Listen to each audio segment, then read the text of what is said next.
बिस्मिल्लाहिर्रहमानिर्रहीम, अस्सलाम वालेकुम and a very good morning. Espresso में आपको खुश आमदीद कहेंगे। मैं हूं अरमला हसन और मैं हूं इमरान हसन। इस उम्मीद और दुआ के साथ कि आप खैरियत से हैं, एक नए दिन का आगाज कर चुके हैं या करने वाले हैं। दोनों सूरतों में हमारी बेस्ट विशेस आपके साथ हैं and once again the same prayer that we do. Allah करे आज का दिन आपकी ज़िंदगी के अच्छे दिनों में शुमार हो। आई मीन वो हो जाए जो आप चाहते हैं या आपके हक में बेहतर हो।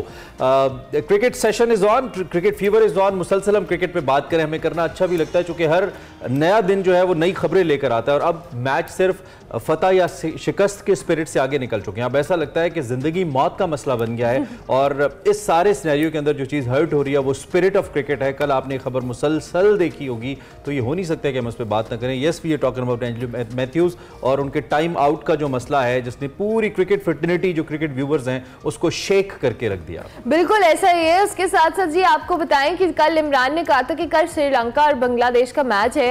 मतलब ऐसा मैच है कोई फर्क नहीं पड़ता, लेकिन कल के मैच के अंदर इतनी सारी थ्रिलिंग और एक्साइटिंग खबरें थी जिसका जिक्र इमरान ने खुद भी किया। और कल लंकन 6 जो है बंगाली टाइगर्स के आगे बिल्कुल ढेर हो गए। बांग्लादेश ने आइलैंडर्स को 3 विकेटों से हराकर सेमीफाइनल की दौड़ से बिल्कुल बाहर कर दिया। दिल्ली के स्टेडियम और जेटली स्टेडियम में जी बांग्लादेश के बैटर्स ने लंकन बोलर्स को दबोचा और 280 रन का हदफ जो है बासानी 53 गेंदों से पहले ही उसको काबिल अबूर कर लिया। नजमुल हुसैन के हवाले से बात करें तो शंटू, इनका नाम शंटू, अच्छा ठीक है, 90 रन की जी मैच विनिंग इनिंग्स खेली। जबकि कप्तान शकीबुल हसन की बात करें तो उन्होंने 82 रन बनाए। और जिस टाइम आउट का जिक्र इमरान कर रहे हैं, कल बड़ा इंटरेस्टिंग सूरत हाल उस वक्त पैदा हुई जब मैथ्यू साहब जो बैटिंग के लिए आए तो उनका हेलमेट का स्ट्रैप टूट गया और उसके बाद उन्होंने 3 मिनट के अंदर अंदर पहली बॉल को फेस नहीं किया, जिस पर जो शकीबुल हसन है उन्होंने अपील की और टाइम आउट हो गया। 2 मिनट का टाइम होता है, 2 मिनट का टाइम होता है। 2 मिनट के अंदर उन्होंने कहा जी मैं तो पहले आ गया था। फिर उसके बाद उनका जो मैल फंक्शनिंग हुई हेलमेट के अंदर और बाद में जब पता चला तो जो बांग्लादेशी प्लेयर्स थे वो अपील कर चुके थे उनके आउट होने के खिलाफ और अंपायर ने keeping the rules in view उसको आउट करार दिया। लेकिन बाद में जब एंजेलो मैथ्यूज ने पोस्ट मैच प्रेस कॉन्फ्रेंस की, उन्होंने कहा कि I was still 5 seconds ahead, मेरे पास 5 सेकंड्स थे, लेकिन क्या मैं गार्ड किए बगैर, प्रॉपर हेलमेट बगैर खेलने के लिए जाता। एंजेलो मैथ्यूज ने बड़ी दिल खोल के तनकीद की श्रीलंकन क्रिकेट टीम के ऊपर और सबसे जो इंपॉर्टेंट बात थी वो मैच के इख्तिताम पर प्लेयर्स का आपस में हैंड शेक ना करना था। किसी ने शेक हैंड नहीं किया, हाथ मिलाए बगैर प्लेयर्स वापस चले गए। This is absolutely against the spirit of this gentleman's game जिसके बारे में दुनिया भर में मशहूर है और ऐसे सीन्स हमें बहुत कम मिलते हैं। ओवरऑल हम अगर शकीब की तरफ से बात करें, जितने भी सीनियर प्लेयर्स हैं या फॉर्मर प्लेयर्स हैं वो सारे तनकीद करते नजर आते हैं शकीब के रवैये के ऊपर। 5 वर्ल्ड कप खेल चुके हैं अब तक, बड़े सीनियर प्लेयर हैं। उसके अलावा कैप्टन है बांग्लादेश टीम के अंदर, खुद उनका बड़ा जबरदस्त ट्रैक रिकॉर्ड है। कल इनिंग्स बड़ी अच्छी उन्होंने खेली, ऑलमोस्ट 81 रन की, लेकिन उसके बावजूद ये कहा जाता है कि बाज़ औक़ात आप मैच जीत जाते हैं लेकिन इखलाकी तौर पर हार जाते हैं। तो कल बांग्लादेश की टीम मैच जरूर जीत गई, चैंपियंस ट्रॉफी के लिए उसने अपनी राह जरूर हमवार कर ली, लेकिन इखलाकी तौर पर कल एक ऐसा धब्बा लगा बांग्लादेश टीम के ऊपर जो शायद उसे धोने में बड़ा वक्त लगेगा। मैथ्यू साहब ने कल पोस्ट मैच जो कॉन्फ्रेंस भी किया, बात भी की मीडिया टॉक, उसमें उन्होंने ये कहा कि उन्होंने अपनी क्रिकेटिंग हिस्ट्री के अंदर ऐसी अनएथिकल जो चीज़ है वो नहीं देखी जो बांग्लादेश की जानिब से की गई। और साथ साथ उन्होंने ये भी कहा कि बांग्लादेश के हवाले से उनके दिल में बड़ी रिस्पेक्ट थी जो कि अब खत्म हो चुकी है। That was a huge statement. Obviously जो क्रिकेटिंग स्पिरिट की हम बात करें, डेफिनेटली ये वाकई हमने अपनी जो जर्नी है उसमें जितना भी हम क्रिकेट को समझते हैं उसके बारे में बात करते हैं, ऐसा कभी नहीं सुना दो कि वाकई बांग्लादेश ने कल मैच जीता, चैंपियंस ट्रॉफी में अपनी जगह को मुस्तहकम किया। पर अनफॉर्चुनेटली ये जो क्रिकेटिंग स्पिरिट था, ये जो एथिकल एक रवैया था, उसके बिल्कुल अगेंस्ट जाके ये काम हुआ एंड दैट वाज रॉन्ग। अच्छा, शाकिब से भी पूछा गया जब पोस्ट मैच प्रेस कॉन्फ्रेंस हुई कि आप इस बारे में क्या शर्मिंदा हैं या इसको आप कॉल ऑफ या माजरत करना चाहेंगे? उन्होंने कहा नहीं, I was with in the rules. I mean ICC को चाहिए कि वो रूल्स चेंज कर दे, मैंने तो रूल के मुताबिक अपील की थी और रूल यही है कि अगर आप नहीं शुरू करते अपनी इनिंग सर्टन टाइम के अंदर तो फिर आप टाइम आउट हो जाते हैं। बहरहाल एंजेलो मैथ्यूज क्रिकेट की 146 साल तारीख के अंदर पहले प्लेयर हैं जो कि टाइम आउट हुए हैं, जिसपे वो बिल्कुल खुश नहीं थे और ऐसा नहीं होना चाहिए था। वेल अनफॉर्चुनेट तो समाव इसको शकीब ने भी कहा, लेकिन उन्होंने कहा लेकिन मैं रूल्स के अंदर था। तो खैर देखते हैं अब इससे आगे के ये राइवलरी कहाँ तक जाती है। बांग्लादेश की टीम बहरहाल मैच जीत गई है और मैच उनका हुआ अब आगे किसी और कॉन्टेक्स्ट में क्या बात होती है हम इसको करते रहेंगे। फिल वक्त एक मैच पाकिस्तान के अंदर होने को है जिसके तकरीबन 94 दिन आई बिलीव बाकी हैं और 96 डेज बाकी है। 8 फरवरी 2024 को एक मैच है, वो बड़ा इंपॉर्टेंट मैच है। उस मैच के लिए जो खिलाड़ी हैं वो भरपूर तैयारी कर रहे हैं। कुछ खिलाड़ी हैं वो ये कहते हैं कि हमें ग्राउंड ही सही नहीं दिया जा रहा, हमारी विकेट खराब कर दी गई है, हमारा बल्ला सही नहीं चल रहा। और कुछ खिलाड़ी हैं वो ये कहते हैं कि सब कुछ तो ठीक है, आप खेल के दिखाएं, आपको खेलना नहीं आता, आपने प्लेयर्स का इंतखाब गलत किया है। हम क्रिकेट की नहीं, हम सियासत की बात कर रहे हैं और सियासत में क्या है देखते हैं आज की बड़ी खबर में।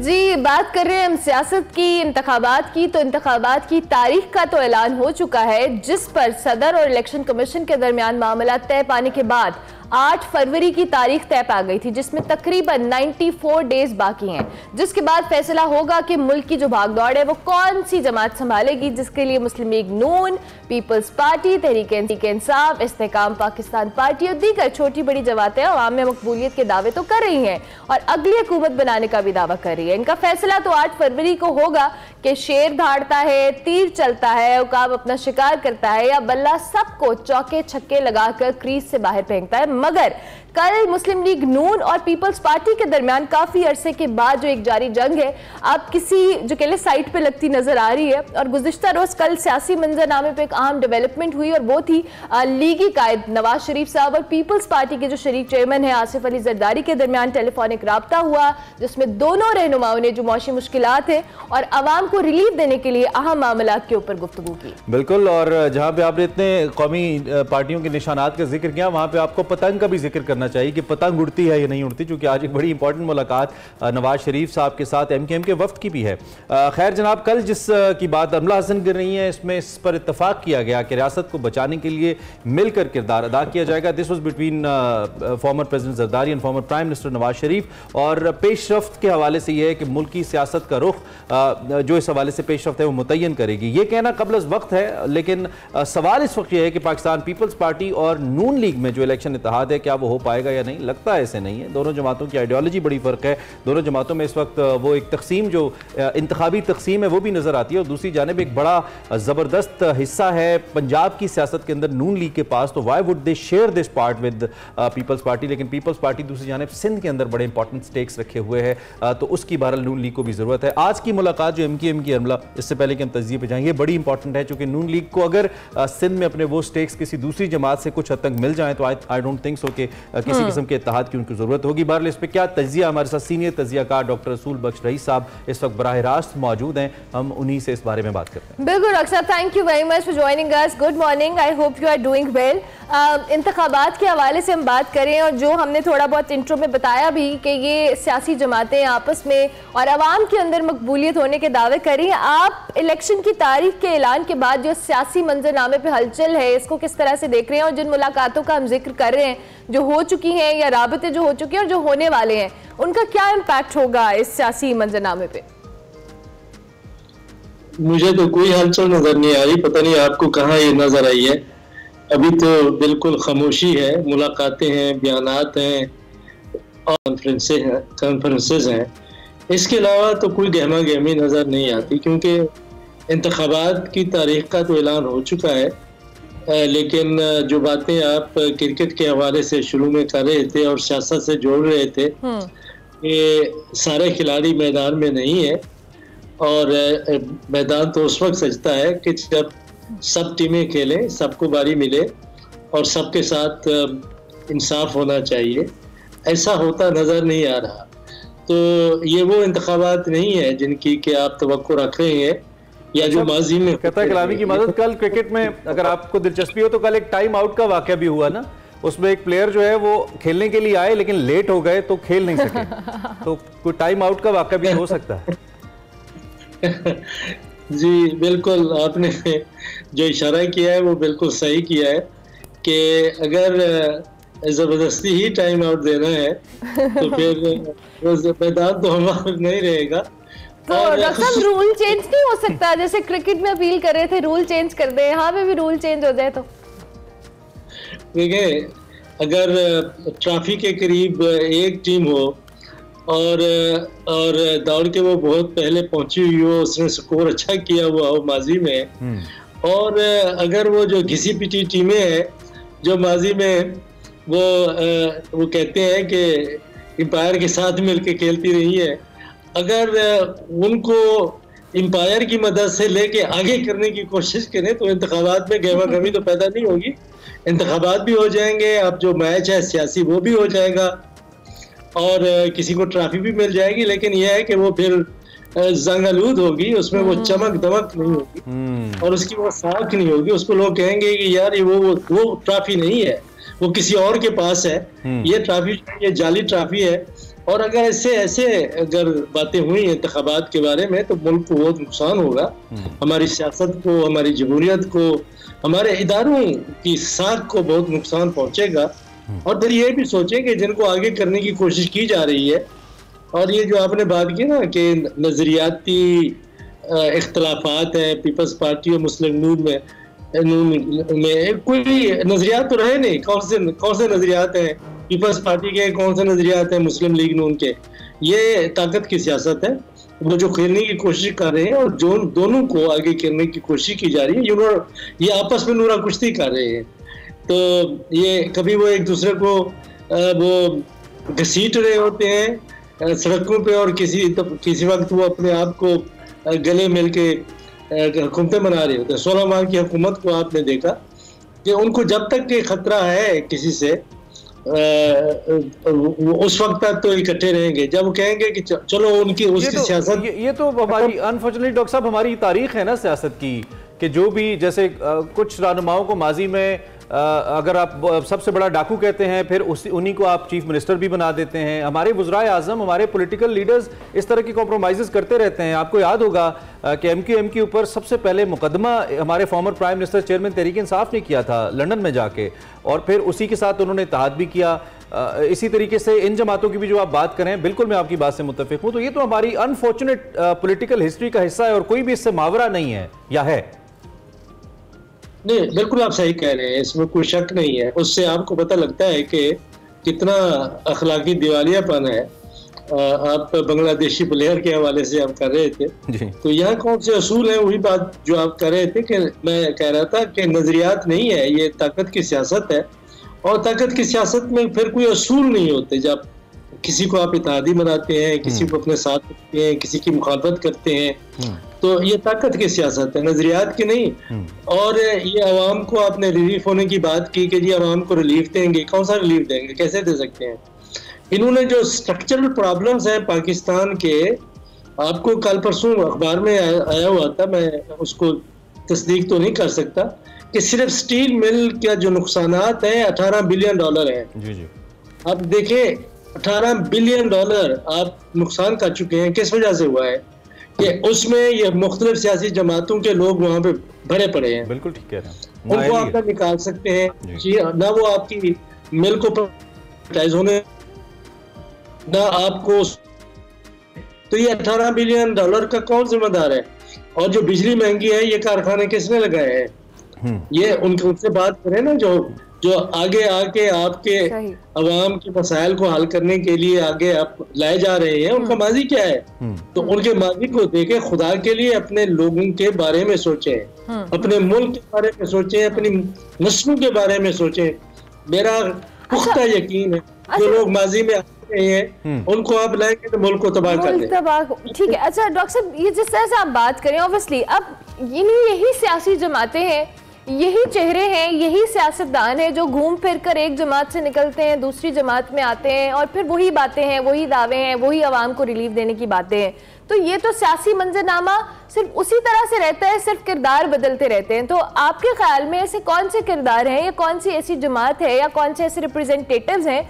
ऑब्वियसली इस मुल्क ने ऐसे ही तो नहीं चलना, कहीं ना कहीं तो हल निकलना है। तो कौन लोग हैं जो इसका हल निकाल सकते हैं फिर आपके मुताबिक? देखिए, इसका हल तारीख में भी मौजूद है, और इस जो हम नजरियात पढ़ाते हैं सियासत के, उससे भी है, और जो अमली सियासत दुनिया में हुई है उसमें है। ये सारा जो इस किस्म के जो अखलाकी तौर पे जो करप्ट लोग होते हैं सियासत में आते हैं और जोड़ तोड़ की सियासत करते हैं, अगर इंतखाबात हर 4 साल 5 साल के बाद होते हैं आइन के मुताबिक, और इक़्तिदार अवाम को एक शफाफ और आज़ादाना तरीके से मुंतकिल होता रहे, तो अवाम आंखें बंद नहीं कर देते, किसी की वो पूजा नहीं करते, कोई उनके लिए सियासत में बुत नहीं होता, वो अपने मफादात को देखते हैं। तो इस तरह से एक तत्हीर हो जाती है, वो आप होने नहीं देते।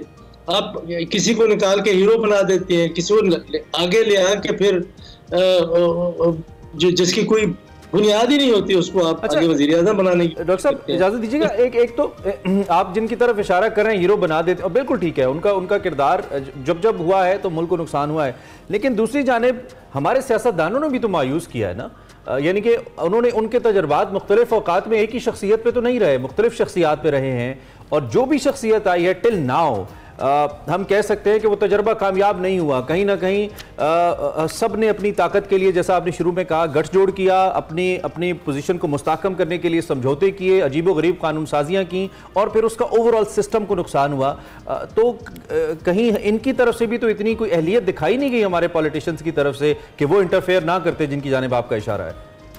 नहीं, वो तो चाहते हैं कि उनको पीछे से कोई दस्ते शफकत हो तो वो इक़्तिदार में है।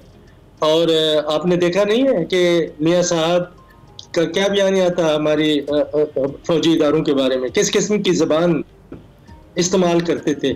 फिर जब वो उन्होंने हाथ जोड़ लिए, घुटने टेक दिए, और उनको भी ज़रूरत थी किसी आदमी की कि किसी तरीके से हमने जो इस वक्त ज़ेरे ताब है कि उनके मुकाबले में हमने किसको अगर लाए तो ये उनकी सियासत ख़त्म की जा सकती है। तो एक नजर ज़रूरत आप हर तरफ से चल रहा है, तो ये इस तरीके से करने से आप एक मसनूई सहारे पैदा करते हैं लोगों के लिए।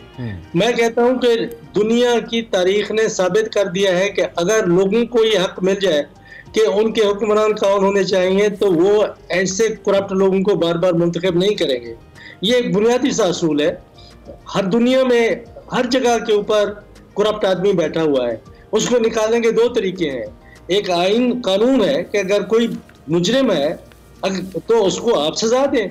वो मुजरिम को आप सजा इसलिए नहीं दे सकते पाकिस्तान के अंदर, वो इतना माली तौर पर और सियासी तौर पर इतना ताकतवर हो चुके हैं कि वो इदारों के अंदर उन्होंने लोग घुसा दिए, हर जगह के उनको लोग बैठे हुए हैं। डॉक्टर साहब, हम करप्शन को सिर्फ इन टर्म्स ऑफ अमाउंट क्यों लेते हैं पाकिस्तान के अंदर, के जब किसी के ऊपर कोई केस निकले, चाहे वो पैनामा हो या कोई दूसरा, हम उसी को करप्शन क्यों कहते हैं? हम 3-4 साल नाअहल लोगों को इस कौम के ऊपर इम्प्लीमेंट मुसल्लत, जैसे उस्मान बुज़दार की तरफ में मेरा इशारा है, मुसल्लत कर देने को हम क्यों करप्ट नहीं कहते? हम उनको क्यों नाअहल नहीं कहते? वो भी तो करप्शन है, वो भी तो पाकिस्तान के रिसोर्सेज के साथ एक खिलवाड़ है ना, उसको हम क्यों फिर पॉइंट आउट नहीं करते? क्या हम शख्सियत परस्ती के अंदर इतने महव है कि हम कहना नहीं चाहते? डॉक्टर साहब, आप मुझसे पूछेंगे तो फिर ही मैं उसकी मैं तकलीफ तो नहीं करनी ना। आप मुझसे पूछे कि देखिए, एक माली करप्शन होती है, एक कानूनी करप्शन होती है, एक इंतजामी करप्शन है। करप्शन के तो कई सियासी करप्शन है,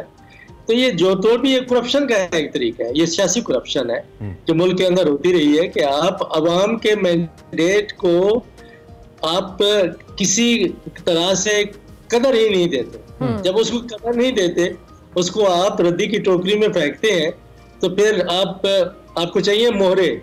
और ये मोहरे जो है ना, पाकिस्तान के हर जिले में, हर गांव में, हर तहसील में, हर शहर में, हर सियासी जमात में मौजूद है।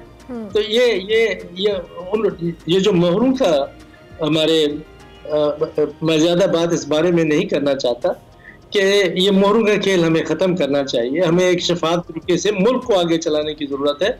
हमारी मोहब्बत इस वतन से है। देखें, कल कितना दुख की बात है कि हमारे एक कर्नल साहब 3-4 सिपाही दहशतगर्दों ने मार दिए, शहीद कर दिए। दिल दुखता है कि हम हर तरफ से दहशतगर्द बलूचिस्तान में हमारे ऊपर हमला कर रहे हैं, दहशतगर्द हमारे फौजियों के ऊपर, खैबर पख्तूनख्वा में, हर जगह के ऊपर, और हम मुल्क को किस तरफ ले जा रहे हैं? मुस्तकम करें, मुस्तहकम करेंगे मुल्क को, तो हम फिर एक ऐसी फितरी मुल्क के अंदर यकसानियत पैदा होगी और इत्तेहाद पैदा होगा कि हम दहशतगर्दों का मुकाबला कर सकेंगे। मुश्किल फैसले करने होंगे और उसके लिए मैं जमहूरियत और आइन और कानून की हुक्मरानी को जरूरी समझता हूँ। उससे इत्तेहाद पैदा होता है और इत्तेहाद और कौमी हम आंगी से हम दहशतगर्दों का भी, करप्ट लोगों का भी, और ये करप्ट लोग जो सियासत में इस वक्त बड़े बड़े हीरो बने हुए हैं, जिस वक्त आप जमहूरियत को आगे चलाएंगे, आइन कानून की हुक्मरानी काम करेंगे, ये तारीख का हिस्सा बन जाए। ठीक है डॉक्टर साहब, thank you very much for your analysis. Doctor रसूल बख्श रईस साहब सियासी उमूर के माहिर मौजूद थे, अपना तजिया हमारे सामने रख रहे थे। एक ब्रेक के बाद दोबारा आपको ज्वाइन करें।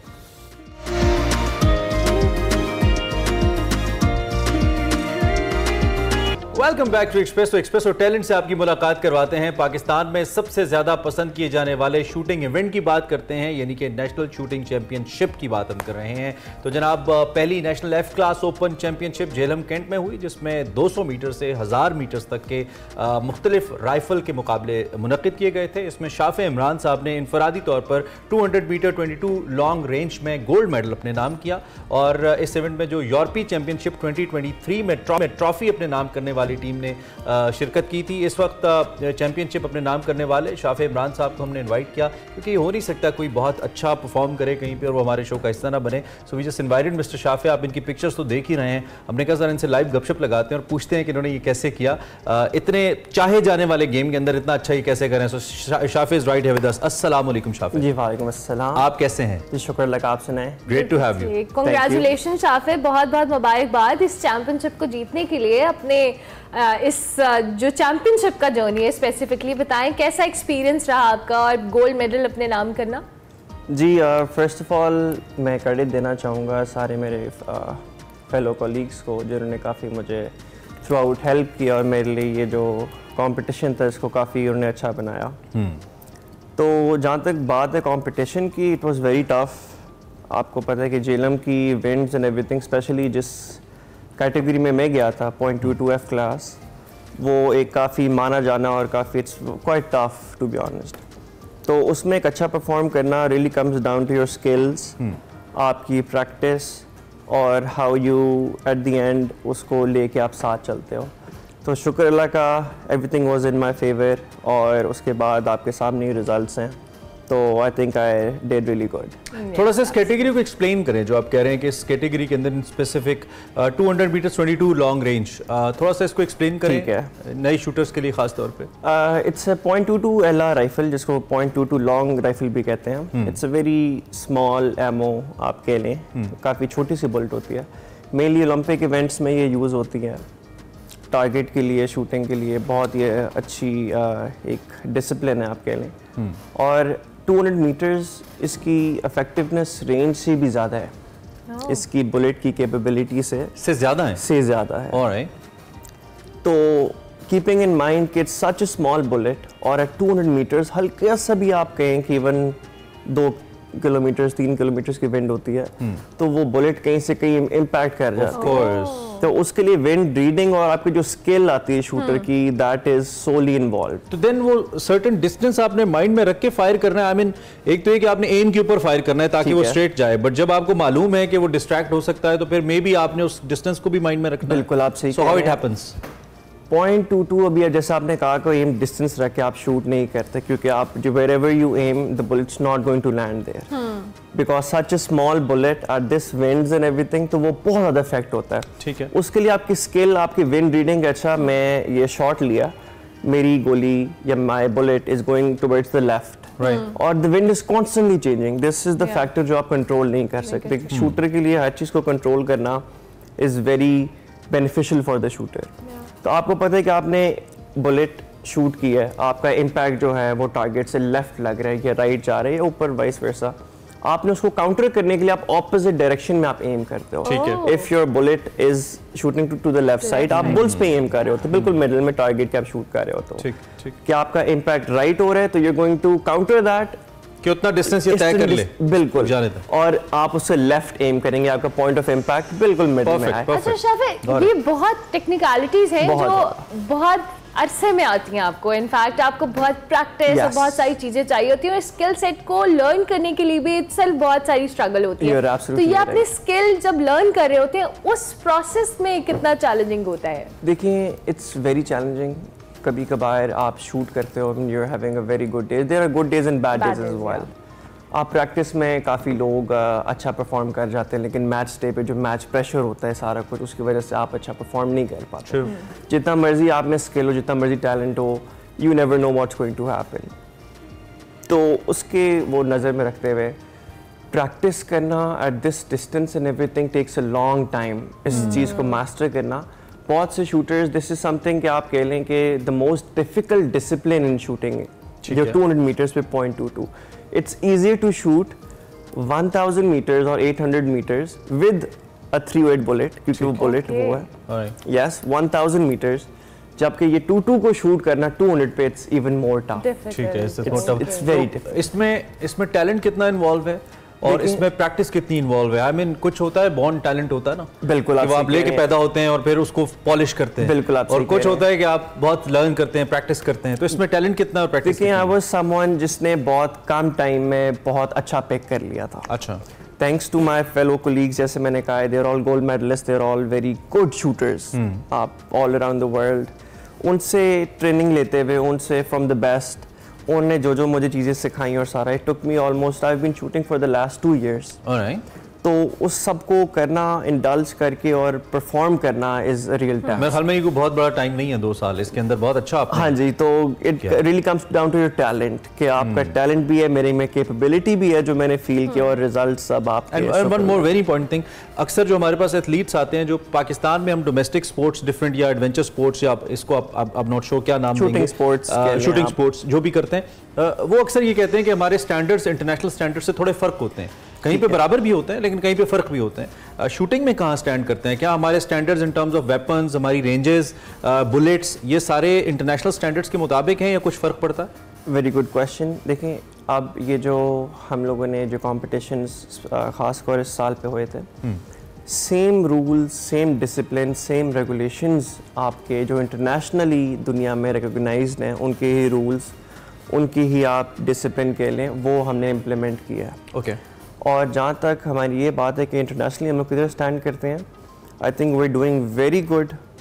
और हम लोग गोल्ड, हमारी टीम, पाकिस्तान की टीम है, I am very proud of them, वो बिस्ली में लेकर आए हैं, मीनिंग कि हम लोग इंटरनेशनली रिकॉग्नाइज हो रहे हैं दुनिया में। Great, that's amazing.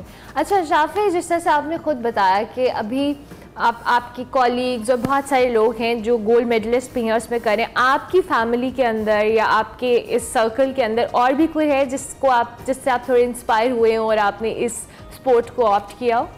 जी, मेरे फादर ने और पेरेंट्स ने जो मुझे सपोर्ट किया है, वो really shout out to them, जो उन्होंने मुझे अच्छा खासा सपोर्ट किया।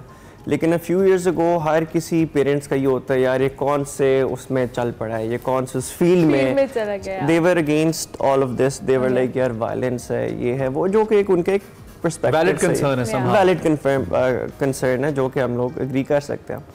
लेकिन जब टारगेट शूटिंग में जब आप आ जाते हैं और आप देखते हैं कि यार ये परफॉर्मिंग वेल और इंटरनेशनली भी आप इसमें जा सकते हैं, इवन किसी ने ओलंपिक्स में जाना है तो जा सकते हैं, उस चीज़ को नज़र में रखते हुए कि यार दे रियली सपोर्टेड मी। तो घर में थोड़ा सा पैनिक नहीं होता? आई मीन आपके घर में तो मुझे लगता है रूम में ख़ास तौर पे बुलेट्स, गन्स, ये चीज़ें कॉमन होती होंगी। अब दिस हाउ आई फील, तो थोड़ा ख़ास तौर पे अम्मी बड़ा कंसर्न होती हैं। राइट। तो ऐसा होता नहीं है? बिल्कुल, वो पहले होते थे, लेकिन अब वो उनको ये पता है कि यार he is a national champion as well, और ये काफ़ी अच्छा स्पोर्ट्स टारगेट शूटिंग में ही करता है, और उसको रख के तो they are very comfortable now. पहले नहीं थे, अब काफ़ी हद तक they are relaxed. And one last question, किसी ने अगर स्टार्ट करना है, उसको लगता है कि वो एक अच्छा शूटर बन सकता है, आपको देख रहा है कोई यंगस्टर, ठीक है, एनीथिंग, उसको आप सजेस्ट? बिल्कुल, मैं कहूँगा कि जी आप बहुत अच्छी रेंजेस बनाई गई हैं all across Pakistan.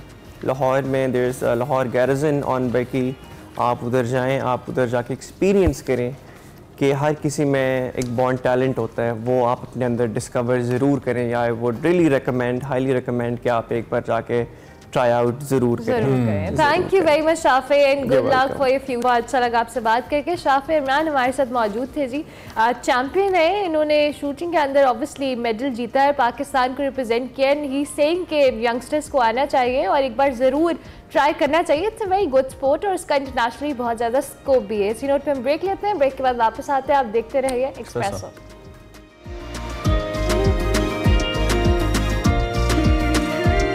Welcome back to Expresso programme में बात करेंगे अब कुछ गजा के हवाले से। तो गजा में निहत्ते फ़लस्तीनियों पर इजरायली फोर्सेस ऐसे मजालिम ढा रही है कि इंसानियत भी शर्मा जाए। ताकत के नशे में जो कहले धुत काबिज रियासत दुनिया के कवानीन को कदमों तले रोंद रही है, मगर बात सिर्फ मजम्मत तक महदूद है और निहत्ते फ़लस्तीनियों की नस्ल कुशी भी जारी है। गजा पर जी इजरायली आग और बारूद की बारिश से अब तक 10,000 से ज़ायद फ़लस्तीनियों को शहीद कर चुका है, जबकि 25,000 से ज़ायद ज़ख्मी हैं और लाखों अफराद इस वक्त बेघर है। इजराइल ने हर जंगी जराइम से बेपरवाह होकर भूख और प्यास को जंग का हथियार बनाया है। हर रोज़ हालात बद से बदतर होते चले जा रहे हैं। मोबाइल फ़ोन्स हो, इंटरनेट सर्विस हो, ये सब बंद होने की वजह से फ़लस्तीनियों का जो दुनिया से राबता है वो कटा है, जबकि अमेरिका और इजराइल की हामी ताकतें जंग बंदी की मुखालिफ हैं, जबकि बाकी दुनिया एक खामोश तमाशाई का किरदार अदा करी है। ईंधन खत्म होने से गजा का सबसे बड़ा हॉस्पिटल बंद होने का खदशा पैदा हो गया, जबकि गजा के एक सर्जन डॉक्टर ने कहा है कि आज अल-शिफा हॉस्पिटल के 6 ऑपरेटिंग रूम ईंधन बचाने के लिए काम बंद कर देंगे। बिल्कुल, और ये जिस जगह का जिक्र हो रहा है, मैसूर इलाके में ईंधन की फराहमी खत्म हो गई है। इमदादी उमूर के लिए जो अक़वाम मुत्तहिदा के राब्ता दफातर हैं इस पर बात कर रहे हैं। गजा में जान बचाने वाले तिब्बी आलात काम नहीं कर सक रहे हैं इस वक्त, क्योंकि बिजली और ईंधन की फराहमी मुअत्तल है। This is coming from United Nations. और इसराइली बमबारी से जो सोलर पैनल्स हैं वो भी तबाह हो गए हैं, यानी कि अब इसराइल एनर्जी के बाद यानी कि बिजली के बाद सोलर पैनल्स को टारगेट कर रहा है। और उधर हर तबका फिक्र के अंदर इससे ताल्लुक़ रखने वाले जो लोग हैं वो फ़लस्तीनियों के इस जेनोसाइड, इस नस्ल कुशी पर एहतजाज कर रहे हैं और दुनिया से जंगबंदी का मुतालबा कर रहे हैं। यूरोपीय कमीशन की सदर उर्सुला वॉन डेर लेyen ने इस हवाले से कहा है कि जो यूरोपीय यूनियन है इसकी जानिब से गजा के लिए इमदाद 2 करोड़ 50 लाख यूरो का इजाफा कर दिया जाएगा। इसके साथ साथ अब दुनिया इस बात पे भी मुसर है कि सिर्फ ब्रेक काफ़ी नहीं है, जैसे कि for the time being Israel ये कह रहा है कि अगर ये हो सकता है मे बी, तो दुनिया ये चाहती है कि सीज फायर हो। तुर्की के अंदर जब एंथनी ब्लिंकन गए हैं उनको बहुत एक कोल्ड रिस्पांस मिला है वहाँ पे, उनको लेने कोई नहीं आया एयरपोर्ट के ऊपर, और इससे दुनिया एक पैगाम भी दे रही है। बहुत सारे ममालिक इंक्लूडिंग साउथ अफ्रीका नाउ उन्होंने अपने जो सिफारती मिशन हैं उनको वापस बुला लिया है, अपने जो सिफारती ताल्लुकात हैं उन्हें ख़त्म किया है इसराइल के साथ इस वाक़े के ऊपर। हमारे साथ अब्दुल सत्तार साहब मौजूद हैं, माहिर अक़वामी उमूर के, उनसे ज़रा इस तनाजुर में उनके ओपिनियन पूछते हैं कि वो इस सारी सूरत हाल में क्या राय रखते हैं। सत्तार साहब, thank you very much for your time, for joining us. बहुत ही मखदूश हालात हैं, बार बार हम फिगर्स कोट कर रहे हैं, 10,000 से ज़ायद लोग शहीद हो चुके हैं, जिसमें सबसे बड़ी तादाद बच्चों और औरतों की है। इस वक्त सिफारती सतह पे जो कोशिशें हो रही हैं और ख़ास तौर पे जिस तरह दुनिया रिएक्ट कर रही है, क्या आप बतौर इंटरनेशनल अफेयर्स एक्सपर्ट मुतमईन है इससे? आपको लगता है नहीं इससे बहुत ज़्यादा चाहिए जिस तरह जेनोसाइड का अमल जारी है? नहीं जी, सिफारती सतह पर सिर्फ लातीनी अमेरिका की कुछ ममालिक ने जो है वो अपने सफ़ीर बुलाए हैं और वहाँ पर उन्होंने बहुत गुस्से का इजहार किया है, इजहार मज़म्मत की इसराइली रवैये की। इसी तरह जैसे आपने साउथ अफ्रीका का तस्करा किया, दुनिया के और ममालिक, जहाँ तक दुनिया की अक्सरियत का ताल्लुक है, जनरल असम्बली के जो अरकान हैं वो तो खुलकर अमली इस सारे अमल की मज़म्मत कर रहे हैं। लेकिन जो बड़ी ताकतें हैं, यूरोपीय यूनियन है, अमेरिका है, उनका रवैया अभी तक कोई ऐसा नहीं है जो इसराइल की वो मज़म्मत करें या इसराइल को किसी तरह इस बर्बरियत से रोकें। और बैनुल-अक़वामी उमूर के और क़वानीन के जो माहिरीन हैं उनकी नज़र में जो कुछ इसराइल वहाँ कर रहा है वो सीधा नज़र आ रहा है कि वो जंगी जराइम के मुतरादिफ है। और ये जंगी जराइम या बैनुल-अक़वामी क़वानीन के ख़िलाफ़ वर्जी इसराइल पहली दफ़ा नहीं कर रहा। पूरी दुनिया के जो माहिरीन हैं जिनकी बैनुल-अक़वामी क़वानीन पे नज़र है, अमरीकी कांग्रेस के लोग हैं, यूरोपीय यूनियन के लोग हैं, इवन ख़ुद इसराइल में जो बैनुल-अक़वामी क़वानीन के माहिरीन हैं वो इस बात को मानते हैं कि महफूजा इलाकों में आप किसी तरह की भी आबादकारी, यहूदी आबादकारी नहीं कर सकते। उसके बावजूद इसराइल जो है आबादकारी कर रहा है और कब से कर रहा है उसको कोई रोकने वाला नहीं। लेकिन इन तमाम मामलात से भी जो ज़्यादा ख़तरनाक बात है वो इसराइल के जो हेरिटेज मिनिस्टर हैं उन्होंने जो बयान दिया वो बड़ा ख़तरनाक है, जिसपे पाकिस्तान के दफ्तर ख़ारजा ने भी उसकी मजम्मत की, सऊदी अरब ने भी की, अरब लीग ने भी की, लेकिन मगरबी मीडिया पर खामोशी है। उनसे जब ये सवाल किया गया कि क्या गजा पर बम मार देना चाहिए, न्यूक्लियर बम मार देना चाहिए, जौहरी देना चाहिए, तो उन्होंने कहा this is one of the options. ये इंतहाई शर्मनाक बयान है और बहुत ख़तरनाक बयान है।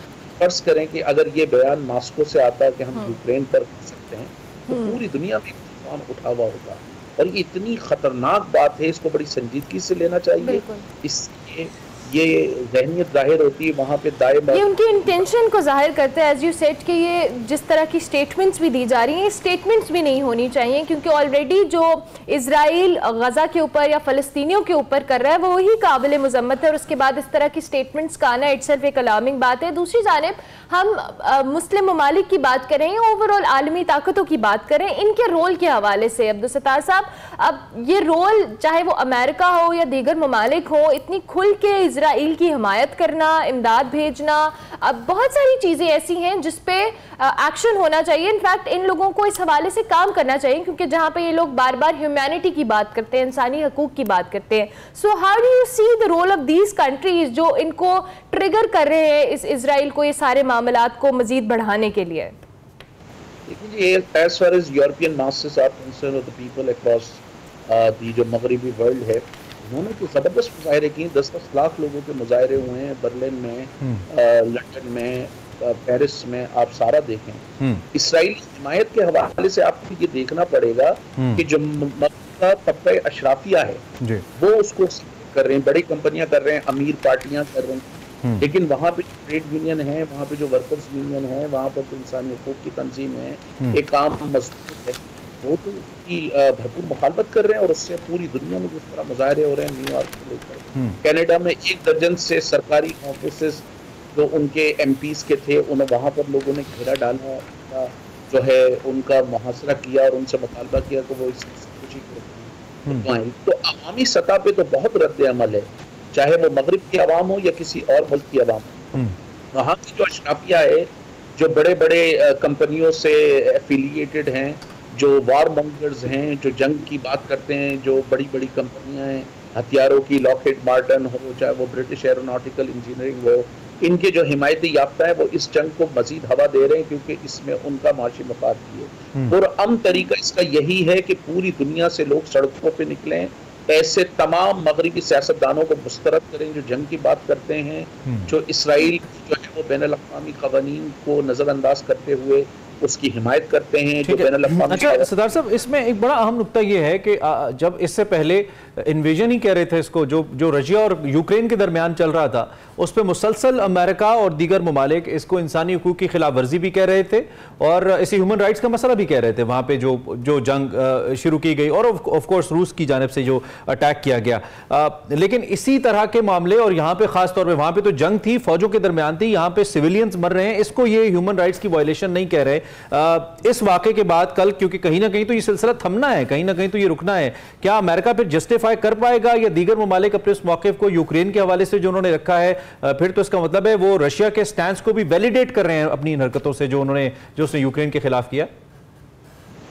यूक्रेन में अगर देखें, उसका एक तारीखी तनाजुर है कि अमेरिका और मगरिब ने, जब सोवियत यूनियन टूट रहा था तो उस वक्त जेम्स बेकर और बहुत सारे जो अमरीकी और मगरबी रहनुमाओं थे, उन्होंने सोवियत यूनियन को ये यकीन दिलाया था कि not a single inch eastward जो उसकी नेटो की इन्वेंशन वो नहीं होगी, एक्सपेंशन उन्होंने नहीं कहा, लेकिन उन्होंने सारा सेंट्रल और ईस्ट यूरोप के पहले ममालिक को नेटो में शामिल किया, फिर उन्होंने बाल्टिक स्टेट, लिथुआनिया, एस्टोनिया वगैरह की तरफ आए, और फाइनली वो रूस के बॉर्डर से, मॉस्को से 400 किलोमीटर के फासले पर यूक्रेन को भी नेटो में शामिल कर रहे थे। तो वहां उसका फिर भी आप किसी न किसी बुनियाद पर रूस के जो जेन्युइन सिक्योरिटी कंसर्न है उनकी बात आप कर सकते हैं, क्योंकि रूस पर मगरिब की तरफ से 2 दफा हमले हुए, नेपोलियन के दौर में हुआ और फिर हिटलर ने किया, उससे पहले पॉलिश कॉमनवेल्थ जब यूनियन थी उस वक्त भी मगरिब से उसको खतरा रहता था। लेकिन यहाँ तो मामला बिल्कुल डिफरेंट है। गजा में जो चीज हो रही है उसने बहुत सारे लोगों को एक्सपोज किया है, इसीलिए आप देखें इंटरनेट से कुछ अमेरिकन ऑफिशियल्स के वो इंटरनेट पे बयानात दिखा रहे हैं कि जी यूक्रेन के मसले पे तो वो जब प्रेस कॉन्फ्रेंस कर रहे हैं तो उनकी आंखों में आंसू हैं।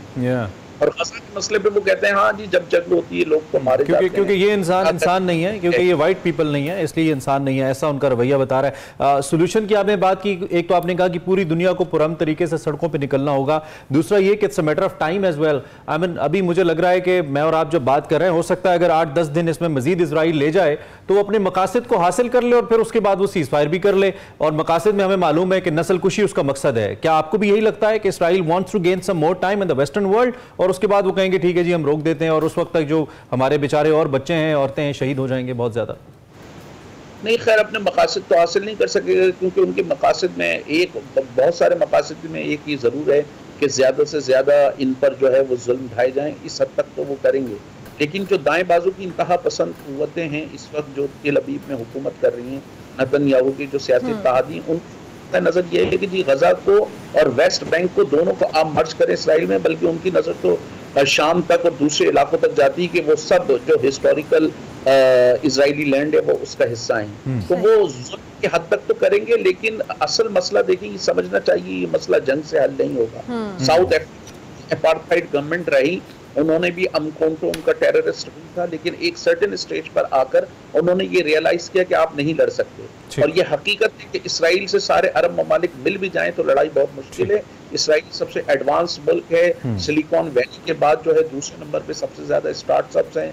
इसराइल का जो आपका ये मिसाइल डिफेंस सिस्टम है, सिर्फ ईरान के पास ऐसे मिसाइल हैं जो जिनकी रेंज 2 किलोमीटर से ज्यादा है, नहीं कर सकते, तो पुरअमन तरीका ही इसका हल नहीं है। बिल्कुल बिल्कुल, आपने बहुत अच्छे तरीके से एक्सप्लेन किया। फॉर द फर्स्ट टाइम हमने आपसे बात की, बहुत अच्छा लगा। Thank you very much for joining अस। इंशाल्लाह किसी और नशिस्त में वीड लव अगर आप हमें वक्त दें तो इस पर बात हो। अब्दुल सत्तार साहब माहिर बैनुल अक़वामी उमूर हमारे साथ मौजूद थे, गजा के मसले पर बात कर रहे थे। हमने एक ब्रेक लेनी है, ब्रेक के बाद आते हैं।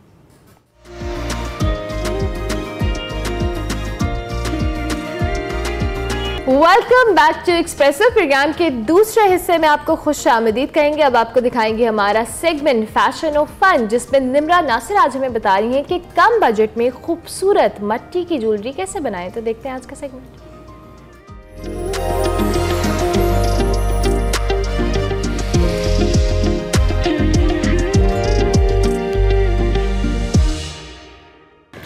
क्लास से तो इतनी जल्दी फ्री हो गई हूँ यार, असाइनमेंट भी कर लिया है, क्या करूँ अब इस टाइम पे। रामीन को कॉल करती हूँ, पूछती हूँ वो कहाँ पे है। हेलो, हाँ रामीन कैसी हो? अच्छा रामीन मुझे बताओ कि तुम कहाँ पे हो, मैं क्लास से फ्री हो गई हूँ, मेरे पास कुछ करने के लिए नहीं है अभी। अच्छा स्कल्पचर की क्लास में हो, चलो मैं आ रही हूँ तुम्हारे पास। ओके, अस्सलाम वालेकुम। कैसी हो? मैं ठीक हूँ। आप कैसे? हाँ बहुत ज़्यादा। अच्छा क्या कर रही हो यार? अब मेरा अच्छा बन रहा है ये, फाइनल है तो उसके लिए। नाइस यार, तुम्हारी रिंग्स कितनी प्यारी हैं, ये जो तुम हर दिन नई नई ज्वेलरी पहन के आ रही हो इतनी प्यारी, तुम कहाँ से ले रही हो यार? मुझे भी चाहिए यार। मुझसे बहुत लोग ये पूछ रहे हैं, चलो अच्छा। मैं आज तुम्हें इसका सीक्रेट बता देती हूँ। हाँ प्लीज।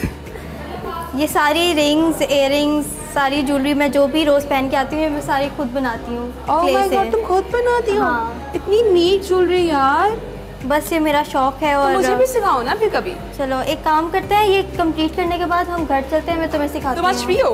हाँ। मैं भी आज फ्री हूँ, ठीक है। तो ये तुम करो खत्म, फिर हम लोग चलते हैं, ठीक है? और मेरे कुछ ऑर्डर्स भी हैं तो हम वो भी साथ में हम मिलके बनाए वो? हाँ। ठीक है, ओके, थैंक यू। चलो चलो, उम्मीद है आप सब खैरियत से होंगे। मैं तो जा रही हूँ क्ले से ज्वेलरी बनाना सीखने, आप सभी मेरे साथ चलिए। चलो यार, शुक्र है तुम्हारा काम तो खत्म हुआ है। यार वैसे ये तुम कौन सी क्ले यूज़ करती हो? वैसे तो मैं पॉलीमर क्ले यूज़ कर सकती हूँ, और ज्वेलरी मेकिंग के लिए बहुत सारी क्लेज इस्तेमाल हो सकती हैं, लेकिन जो पॉलीमर क्ले है ना वो ये है कि हम घर में बैठ के इजीली उसको यूज़ कर सकते हैं और बहुत सी डिफरेंट क्रिएशन कर सकते हैं उससे। मैंने ये स्टार्ट करने से पहले बहुत सी रिसर्च भी की थी, उससे मुझे ये पता चला था कि 1930 में जो पॉलीमर क्ले है वो फर्स्ट टाइम इन्वेंट हुई थी, और उसमें ये था कि वर्ल्ड वॉर 2 में एक डॉल मेकर था फीफी रेंडर, जो इस क्ले को इस्तेमाल करता था डॉल हेड्स बनाने के लिए। Okay okay. अच्छा, इससे ना मुझे एक बड़ी मजे की बात आई है। टेराकोटा क्ले की हिस्ट्री का पता है? नहीं, मुझे टेराकोटा की हिस्ट्री का तो नहीं पता। अच्छा, तो बेसिकली ना चीनी जो पहला चीनी बादशाह था ना, किंची हुआंग, उसने क्या किया था कि उसको था कि यार उसकी जो आर्मी है ना पूरी दुनिया उसको याद रखे, तो उसने ये किया था कि टेराकोटा क्ले की ना पूरी आर्मी बनवा दी थी, और वो आर्मी अभी तक उधर मौजूद है। ये 190 से 200 BC के अंदर बनवाई थी और अभी तक वो आर्मी उधर ही मौजूद है। सही, ये तो बहुत इंटरेस्टिंग है ना, बहुत इंटरेस्टिंग इनकी वो है। तो अच्छा अमीन, अब हम घर तो आ गए और तुमने जितनी मुझे वैरायटी दिखा दी है ना, मेरे ख्याल से मुझे सनफ्लावर नहीं चाहिए, अब मुझे कुछ और ही चाहिए।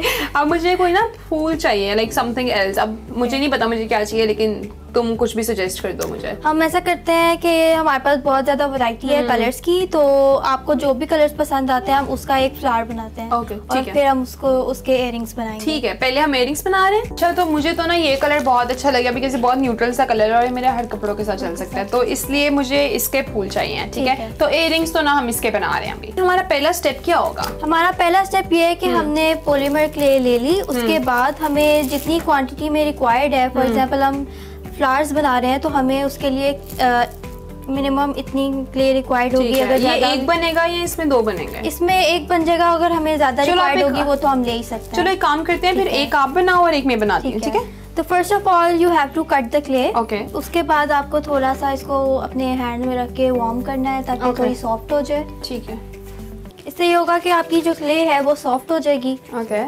और इजी टू वर्क होगा। फिर इसके बाद आपने उसकी पेटल्स बनाने के लिए you have to make tiny balls. Okay, अगर हमने उसकी पेटल में शेप देनी है तो हम इसको यहाँ से थोड़ा सा हाथ से ही प्रेस करेंगे और उसकी हम यूँ शेप बना लेंगे। Okay, wow. इसको फिक्स करने में कितना टाइम लगेगा हमें? बहुत जल्दी हो जाएगा। चलिए ठीक है, इसको उसके बाद जो फ्लावर का जो सेंटर पार्ट होता है उसके लिए हम ये डार्क कलर वाली क्ले यूज। उसके बाद जो फ्लावर पे थोड़ा टेक्सचर होता है उसके लिए हमारे पास ये टूल्स आते हैं, डॉटिंग टूल्स। ठीक है, ठीक है। अब इसके लिए सेंटर पार्ट पे अगर हमने टेक्सचर देना हो तो यूं हम जस्ट फ्लावर्स तो बन गए, लेकिन इनको मुझे कांटे हमने बनाने थे जैसे कि, तो ये उसमें कैसे आएंगे? उसके लिए ये होगा कि हमारे पास ये आती हैं आई पिन्स। ओके, ये इसमें हम इंसर्ट करेंगे, उसके बाद ये बेक होगा। ठीक है, तो ये किस तरह से इंसर्ट होंगी? इसको सबसे पहले हम इसको कट करेंगे।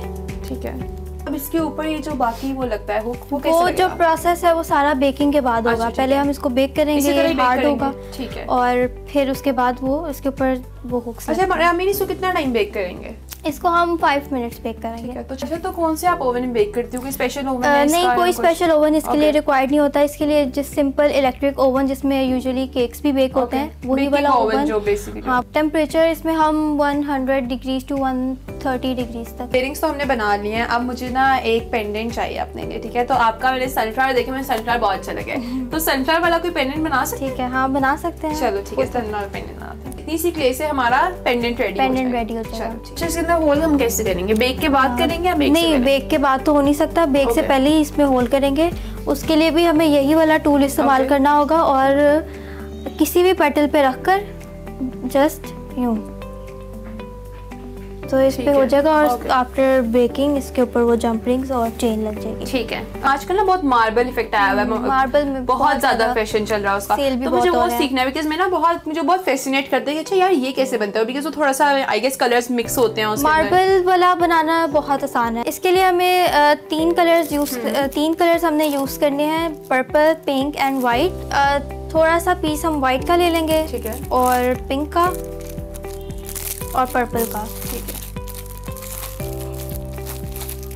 इसके पहले मैं यूँ जैसे हम बचपन में स्नेक नहीं बनाते थे उसी तरह बना के उसके बाद इन तीनों को आपस में यूँ ज्वाइन करेंगे। बेसिकली हम इसको मिक्स ही कर रहे हैं, मिक्स कर रहे हैं, ब्लेंड नहीं कर रहे कलर्स को। ब्लेंड नहीं, हमने आपस में इतना ब्लेंड नहीं कर देना कि वो कुछ अजीब सी चीज़ बन जाए, कोई अजीब सा कलर बन जाए।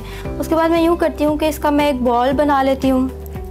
ठीक है, फिर इसका बॉल बना के ये रोलिंग पिन इससे ये हमारी शेप्स हैं। ठीक है, इसको हम इस टाइम पे ओवल शेप यूज कर रहे हैं, कट करेंगे।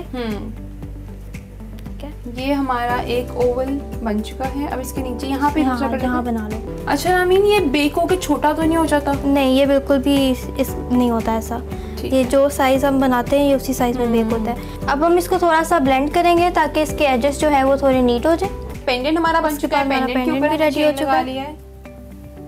ठीक है, और जो हम लोगों ने ओवल्स बनाए थे वो हम लोगों ने मार्बल जो हमने इफेक्ट दिया था वो हमारे रेडी हो चुके हैं। और अब इसको हमने क्या करना है, हमने इसका क्लिप बनाना है, तो हम इसको बस असेंबल करते हैं। ठीक है, ये हमारे ओवल हो गए, ये हमारा क्लिप हो गया, ये हमारे पास ग्लू आ गई और अब हम इसको अब हम असेंबल करेंगे। अच्छा, हम लोग ग्लू क्ले पे लगाएंगे या क्लिप पर लगाएंगे? Up to us? हाँ, अप टू अस। ओके। अच्छा, तो जूलरी मेरी रेडी हो चुकी है और ये इस तरह से लग रही है, पहन के बहुत अच्छी लग रही है मुझे तो। और मुझे तो आज के दिन ना बहुत ही ज़्यादा मज़ा आया। रामीन, आपको भी मज़ा आया? मुझे भी बहुत मज़ा आया and thank you so much for having me today. अच्छा रामीन, अगर आपसे कांटेक्ट करना हो तो कैसे करेंगे? आपसे ज्वेलरी खरीदनी हो, क्या करें हम? अगर मुझसे ज्वेलरी किसी ने भी बाई करनी है, आपने या किसी ने भी करनी है, तो उसके लिए मुझे आप लोग इंस्टाग्राम पे कांटेक्ट करें और फेसबुक पे भी कांटेक्ट कर सकते हैं, लेकिन मेन मेरा इंस्टाग्राम पे ही है। और जो मेरा पेज है वो मैं मेंशन कर देती हूँ, वो है RS_Biju BIJOU।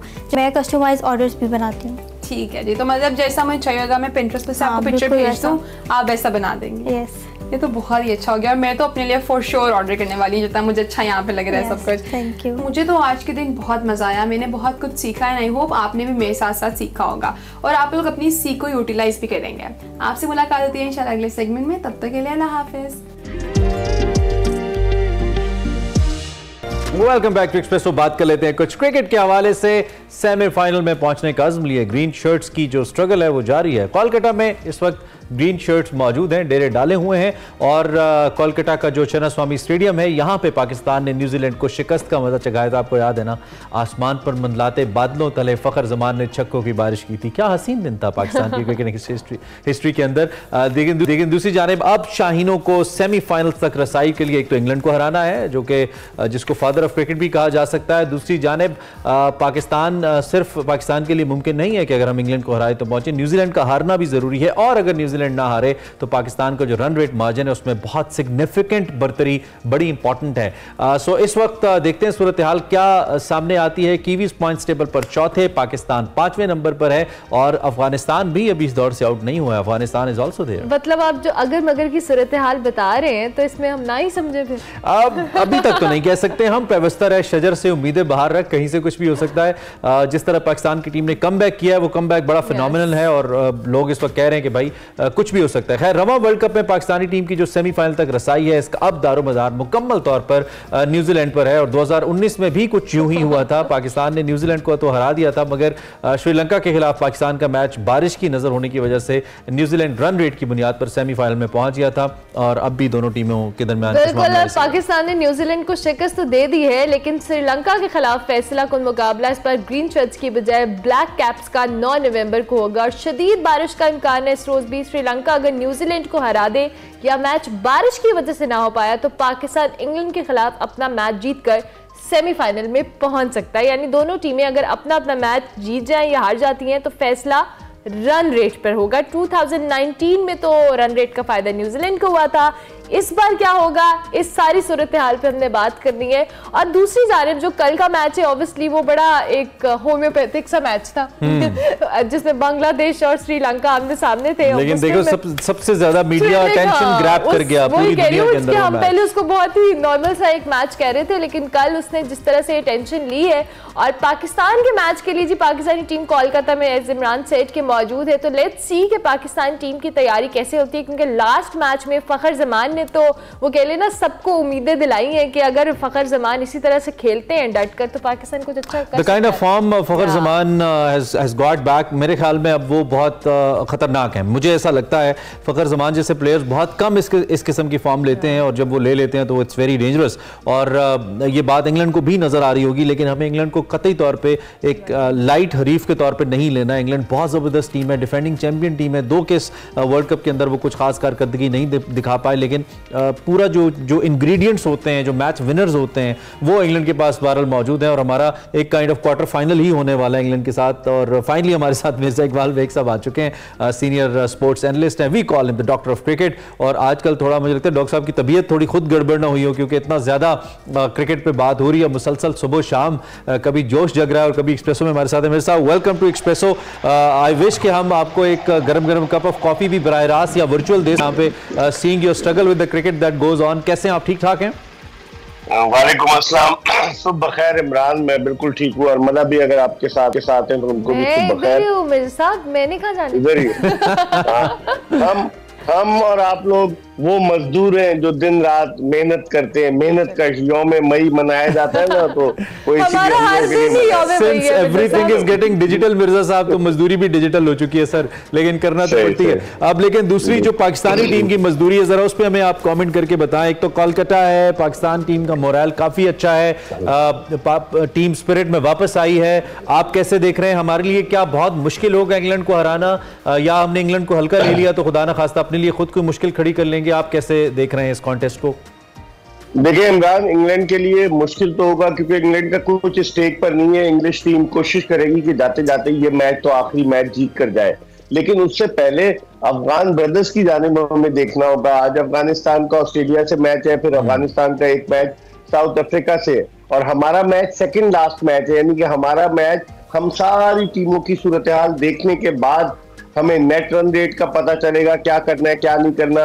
हमें यह भी पता चलेगा कि we are still in the tournament और नॉट, क्योंकि अगर अफगानिस्तान अपने दोनों मैचेस जीत लेता है या एक मैच भी जीतता है, नेट रन रेट बढ़ता है, तो फिर उस सूरत में उसके 10 पॉइंट्स हो जाएंगे और हमारे अभी 8 पॉइंट्स है। तो सूरत हाल बड़ी गंभीर है। न्यूजीलैंड श्रीलंका का मैच है बेंगलोर में 9 नवंबर को, तो उस मैच में क्या होता है ये भी देखना होगा कि अगर श्रीलंका जो है न्यूजीलैंड को हरा देती है तो हमारे चांसेस बहुत है, और अगर न्यूजीलैंड बड़े मार्जिन से श्रीलंका को हराती है तो फिर हम कहाँ जाएंगे?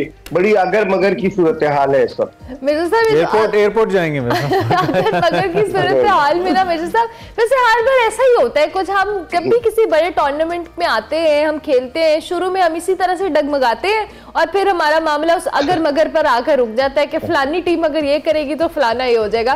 तो ये अगर मगर वाली सूरत हाल से हम कब निकलेंगे कि हमारी टीम पहले ही मैच से समझे कि ये बस डू एंड डाई सिचुएशन है?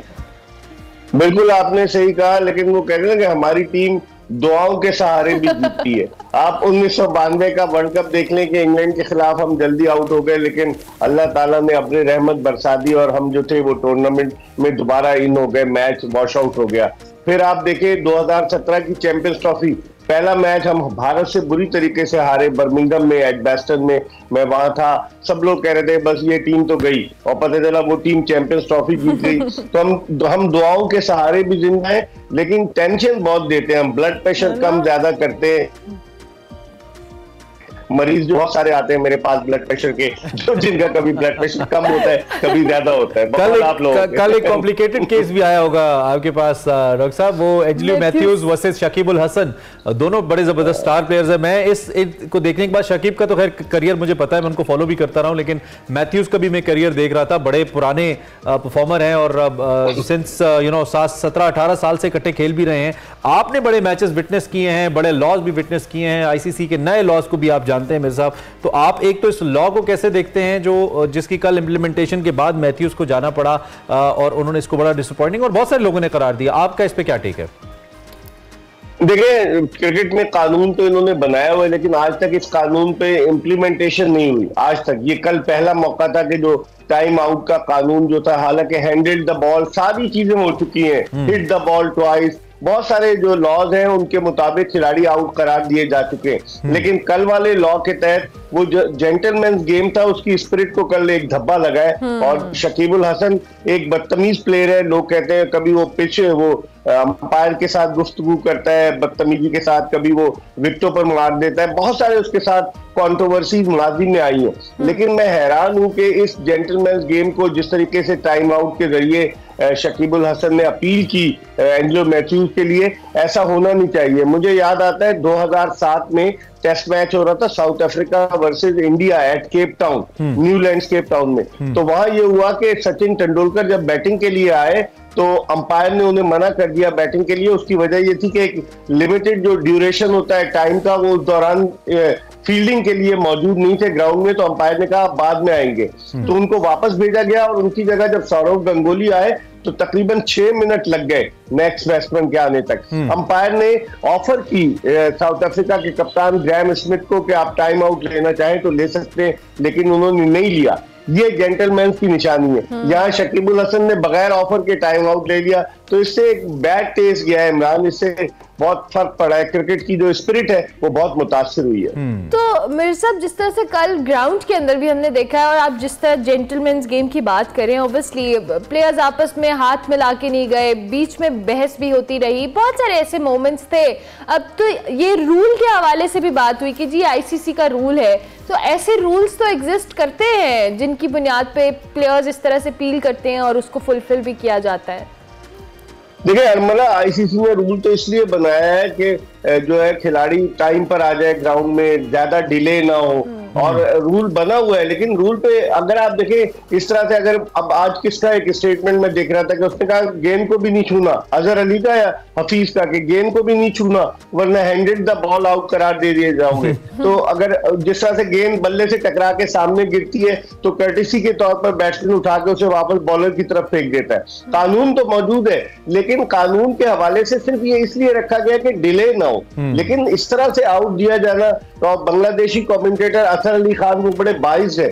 कल वो क्या तौजी पेश कर रहे थे कि जनाब अली ओवर्स चुके, बहुत टाइम कम रह गया था, ओवर जल्दी जल्दी कराने थे, इसलिए शकीबुल हसन ने अपील की। अब आप बताएंगे तो नाच न जाने आंगन टेढ़ा वाली बात हुई कि आप जबरदस्ती किसी को, मैं आपको मिसालें ऐसी दूंगा बस। ठीक है। और वही बात है, कल उस नाच ने भी टेढ़ा आंगन नहीं देखा और खूब नचाया दुनिया को, खासतौर पर रिपोर्ट्स दुनिया के सामने आई। चलिए जी, getting back towards the Shaheen sir, we are looking forward, लेकिन हमने जिस मैच का तस्करा चाहता हूं वो न्यूजीलैंड वर्सेस श्रीलंका है। जितनी बैड परफॉर्मर श्रीलंकन टीम रही है, खास तौर पे इंडिया के खिलाफ, तो उनकी परफॉर्मेंस मुझसे भुलाई नहीं जाती। मुझे खुद श्रीलंकन फील होता है जब मैं उनके 50 और 55 रन पे ऑल आउट इतने बड़े बड़े मैचेस में देखता हूं, डिसाइडिंग मैचेस के ऊपर। तो उसमें फिर हम क्या एक्सपेक्ट करें? न्यूजीलैंड जैसी एक अच्छे विनिंग कॉम्बिनेशन वाली टीम को वो कोई टफ टाइम दे पाएंगे, ऐसा लगता है आपको मेरे साथ? बहुत मुश्किल लग रहा है इमरान, क्योंकि उनकी बॉडी लैंग्वेज श्रीलंका की बिल्कुल डाउन है। और फिर श्रीलंका में क्रिकेट ऑपरेशन हुआ है श्रीलंका क्रिकेट में, कि उनके पूरे क्रिकेट बोर्ड को सैक कर दिया गया है। उनका जो स्पोर्ट्स मिनिस्टर है राणा सिंघे, उसने सैक कर दिया पूरे क्रिकेट बोर्ड को। सुना है अर्जुना रानाटुंगा को चार्ज दिया जा रहा है। वहां पर भी सूरत हाल बड़ी नागुफ्ता बे है। तो यहाँ पर मेरे ख्याल में श्रीलंका के लिए मुश्किल होगा। लेकिन सुनने में ही आया है एक मरतबा फिर कुदरत का निजाम पाकिस्तान के हक में आ सकता है कि बारिश की पेशगोई की गई बेंगलोर में श्रीलंका और न्यूजीलैंड के मैच में। तो अगर बारिश हो गई तो उस सूरत में एडवांटेज पाकिस्तान को मिल सकता है। लेकिन न्यूजीलैंड ऑन पेपर श्रीलंका के मुकाबले में ज्यादा बेहतर टीम नजर आ रही है। और अफगानिस्तान को आप कितने पॉइंट्स देना चाहते हैं? I mean obviously we are supposed to be unbiased while analysing. अगर हम क्रिकेट की बात करें, हमारे दिल तो पाकिस्तान के साथ धड़कते हैं, लेकिन क्रिकेट बड़ी अच्छी खेली है अफगानिस्तान ने। तो आप समझते हैं कि अफगानिस्तान को भी चांस मिलना चाहिए to be a part of semifinal दुनिया के सबसे बड़े क्रिकेटिंग इवेंट का, द वे दे प्लेड? बिल्कुल। अफगानिस्तान इससे पहले वर्ल्ड कप हिस्ट्री में एक वर्ल्ड कप में एक ही मैच जीता था, 2015 के वर्ल्ड कप में अगेंस्ट स्कॉटलैंड। लेकिन इस मर्तबा जो उनकी परफॉर्मेंस है कि चेस करते हुए, वरना उनके बैट्समैनों के बारे में कहा जाता है क्रिकेट की इस्तिलाह में कुल्हाड़ा बैट्समैन है कि मार धाड़ करके आउट हो जाते हैं। लेकिन अब उन्होंने बड़ा सेंसिबल बैटिंग करनी शुरू की है, टारगेट भी चेस करे, और उनका स्पिन बॉलिंग अटैक इस वक्त दी बेस्ट है इस टूर्नामेंट में शरीक टीमों में। तो मेरे ख्याल में एडवांटेज होगा। आज ऑस्ट्रेलिया को वो फंसा सकते हैं अफगानिस्तान वाले, लेकिन पिचेज उनको कैसी मिलेंगी? मेजबान मुल्क जो बहुत मेहरबान है, बड़ी मेहरबानी कर रहा है, वो पिच उनको कैसी देता है ये भी देखता हूं। ये तो आने वाला वक्त बताएगा। Thank you very much Mirza साहब, बहुत शुक्रिया आपने early in the morning join किया। डॉक्टर क्रिकेट मिर्जा इकबाल बेग हमारे साथ मौजूद थे। क्रिकेट के ऊपर हम तज्जिया लेते, उनसे भी हम एक ब्रेक लेंगे, ब्रेक के बाद वापस आएंगे। आप देखते रहिए Expresso. Welcome back to Expresso. एक बहुत ही अहम मौजू है आपकी सेहत से रिलेटेड, उस पर बात करना बहुत ज़रूरी है। That is about Congo virus. आपको मालूम है, खबरों के अंदर इनफेक्ट आप देख रहे होंगे जो कॉन्गो वायरस है, इसके मुख्तलिफ केसेस जो मुसलसल बढ़ रहे हैं। बड़ी अलार्मिंग सिचुएशन हो रही है जी, और ख़ास तौर पर बलोचिस्तान के अंदर सूबे में बढ़ते केसेस हैं, और इसके बायस जो हेल्थ एमरजेंसी है यहाँ पर नाफिज कर दी गई है। गुज़िश्ता रोज़ निगरान वज़ीर आला बलोचिस्तान अली मरदान साहब ने उनकी ज़ेर सदारत कॉन्गो वायरस के हवाले से सूरत हाल पर इजलास हुआ था। इसमें निगरान वज़ीर आला ने यह बताया था कि बलूचिस्तान में अब तक जो कॉन्गो वायरस के 44 केसेस हैं वो रिपोर्ट हुए हैं। That's a big number. और इसके बढ़ते हुए केसेस के पेश नज़र क्वेटा में 2 हफ्ते के लिए निजी जो ज़बा खाने हैं वहाँ पर दफ़ा 144 नाफिज कर दी गई है, और शहरी आबादी से दूर इनको कायम किया जाएगा। यहाँ पर जानवर ज़िबा किए जाएंगे। निगरान वज़ीर आला बलूचिस्तान ने जो महकमा लाइफ स्टॉक है उसको भी मवेशियों के हवाले से इन मंडियों में फौरी जरासीम को स्प्रे की हिदायत की, और कहा कि जो तमाम डिविजनल कमिश्नर्स हैं, DHOs हैं, लाइफ स्टॉक टॉक अफसरान हैं वो इस सूरत हाल पर कड़ी नज़र रखें। इब्तदाई शवाहिद की अगर हम बात करें तो वो ये भी कहते हैं कि जो सिविल हॉस्पिटल है हरनाई में, इससे ताल्लुक़ रखने वाले मरीज से ये वायरस फैला है, जिसके बाद सिविल हॉस्पिटल के जो मुतासरा वार्ड है उसको सील करते हुए दीगर शोबों को खुसूसी तौर पर इस जरासीम से पाक करने की कोशिश की जा रही है। ये जानवरों से इंसानों में फैलता है, कितना मोहलिक है, कैसे फैलता है, और विद दैट इस वक्त कोयटा की सूरत हाल क्या है, इन दोनों मौजूद पे हमने बात बिल्कुल इस पे बात कर लेते हैं। हमारे नुमाइंदा कोयटा है मोहम्मद अकरम हमारे साथ मौजूद है, उसके साथ साथ डॉक्टर राना जवाद असगर हमारे साथ मौजूद है। Is a public health expert. Doctor साहब thank you very much for joining us. आपके वक्त का भी बहुत शुक्रिया। आपकी इजाजत से हम जरा पहले मोहम्मद अकरम से ताज़ा तरीन सूरत हाल पे बात कर लेते हैं। अकरम साहब बताइएगा, ऑब्वियसली एक केस हुआ है और इसके बाद कड़ी नज़र के हवाले से भी कहा है, चेक एंड बैलेंस रखने के हवाले से भी कहा गया है, क्या ताज़ा तरीन सूरत हाल है अभी तक इन केसेस को लेकर? जी हाँ जी बिल्कुल मिला, ऐसा है बिल्कुल जिस तरह से गुज़िश्ता कई रोज से कोयटा समेत बलूचिस्तान के मुख्तलिफ इलाकों से यही सुनवाई आ रही थी कि कांगो वायरस में मुब्तला मरीजों को फातिमा जिन्ना टीबी सेंटोरियम में लाया जाता है और उसके साथ साथ सिविल अस्पताल की जो मेडिसिन वार्ड थी वहाँ पर वो जेर इलाज थे। तो अब जो अब तक की इतलात है उसके मुताबिक बताया जा रहा है कि 2 लोग जो है कांगो वायरस से लड़ते हुए जिंदगी की बाजी हार चुके हैं, जिनमें एक YDA का यंग डॉक्टर भी शामिल है। दूसरी जानिब जो है 40 लोग इसमें मुब्तला होकर कोयटा समेत कराची के मुख्तलिफ अस्पतालों में जेरे इलाज हैं।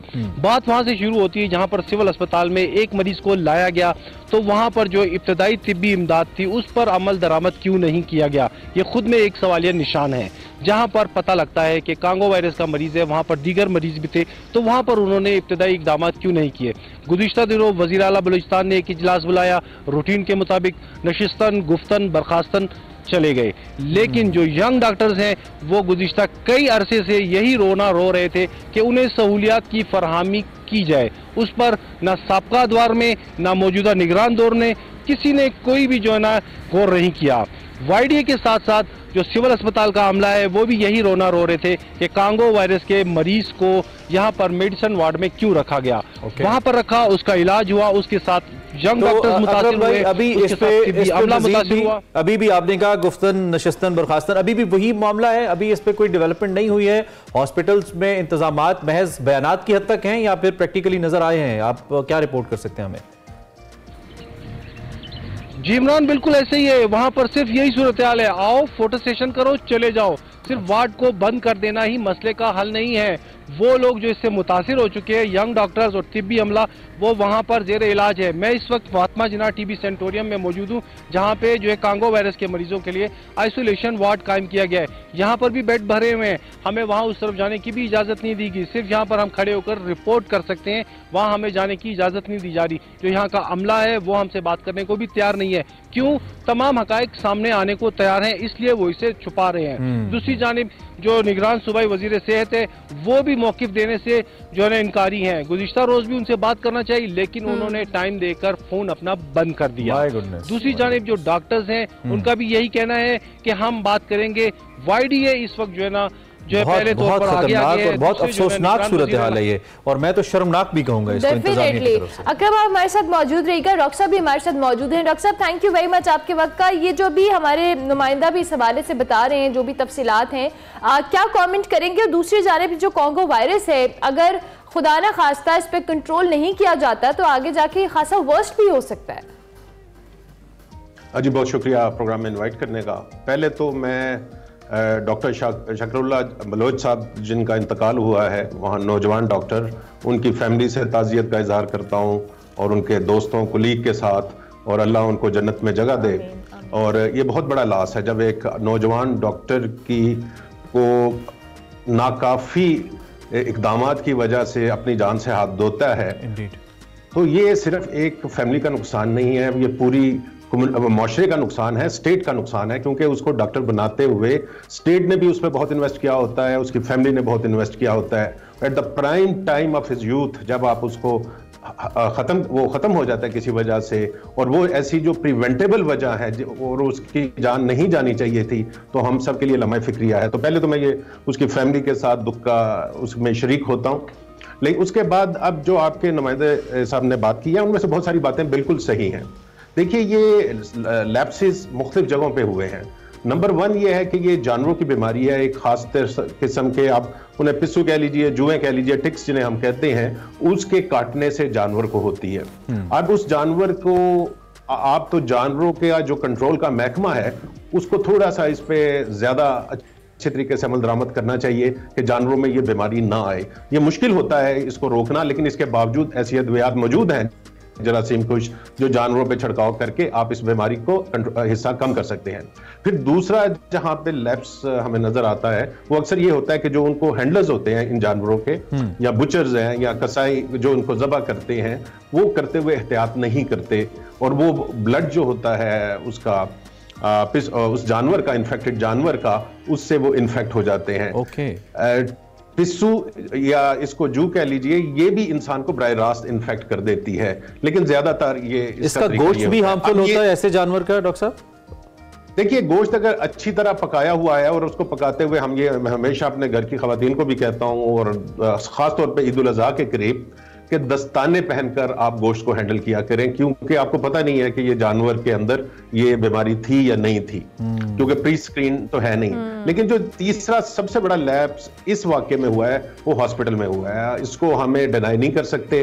देखिए, बीमार अस्पताल में इन्फेक्शियस डिजीज से ही लोग आते हैं, लेकिन अस्पतालों की जिसे हम कहते हैं इन्फेक्शन कंट्रोल प्रैक्टिसेस इतनी स्ट्रांग होनी चाहिए कि वो अपने अमले को और दूसरे मरीजों को उस इन्फेक्शियस डिजीज से बचा सकें। 18 तकरीबन लोगों का या दर्जन से ज्यादा लोग जो अस्पताल में काम करते थे उनका इन्फेक्ट होना ये शो करता है कि बिल्कुल कोई इन्फेक्शन कंट्रोल प्रैक्टिसेस नहीं थी। लेकिन मैं सिर्फ इस हॉस्पिटल को सिर्फ मुद्दे इल्जाम नहीं उठाता और ठहराता, क्योंकि आप पाकिस्तान के आप बड़े से बड़े हॉस्पिटल में भी चले जाएं, आप खुद देखेंगे गंदगी का क्या मतलब टाइम मेरे पास कम है। बिल्कुल मुख्तसर आम लोगों की अवेयरनेस के लिए अगर आप उनको कुछ तजावीज देना चाहें इस सूरत हाल के अंदर, उनको क्या करना चाहिए आम लोगों को?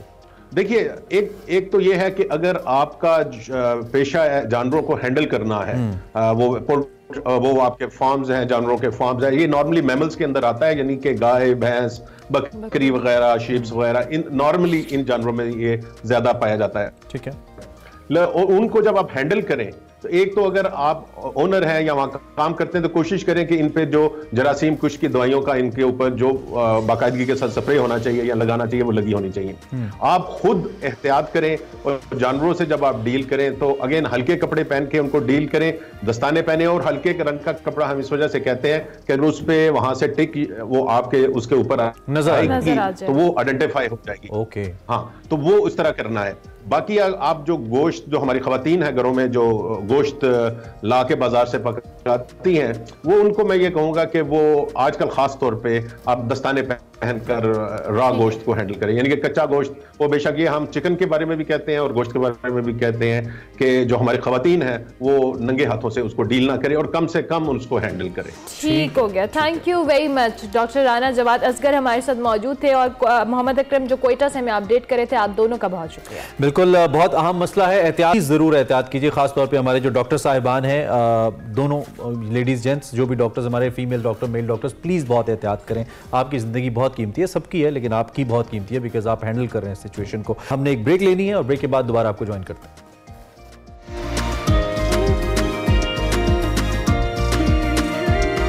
Welcome back to Expresso program का बिल्कुल आखिरी हिस्सा। ऐसे में खुशी बट हमारे साथ मौजूद है। आज हम एक्सरसाइज कराएंगी। वेलकम खुशी, कैसी हैं आप? मैं ठीक ठाक, आप लोग कैसे हो? बिल्कुल ठीक ठाक। खुशी, आज क्या कराने वाली हैं आप? आज पुश डे है, तो पुश डे बेसिकली मैं अपनी एक्सरसाइज कराऊंगी what I do on Monday. So basically push day are exercise जो यूटिलाइज करती हैं पुश मोशन को। सो जिसमें चेस्ट आ जाती है, शोल्डर्स आ जाते हैं, ट्राइसेप्स आ जाती हैं एंड लेग्स की कुछ एक्सरसाइज होती हैं, जिसमें squats are the main exercise. Okay, so will do 5-6 exercises, ठीक है guys? So I want women to do it as well, ठीक है? वेट उठाने से आप कभी भी बड़े नहीं होगे, बल्कि नहीं होगे, सिर्फ आप हेल्दी होगे और स्ट्रॉन्गर होगे। सो गाइस, आज हम स्क्वाट से स्टार्ट करेंगे। So we need a pair of dumbbell. ये वेट्स कर रहे हैं, डंबल्स हो, बार्स हो, आप यूज़ कर सकते हैं। So dumbbells on your shoulders, squats, side angle भी दिखा देते हैं, and keeping your chest upright, toes pointing 45 degrees, knee pointing the toes, and extend, and hips tight, pelvic tight. Then we're going to go on the floor.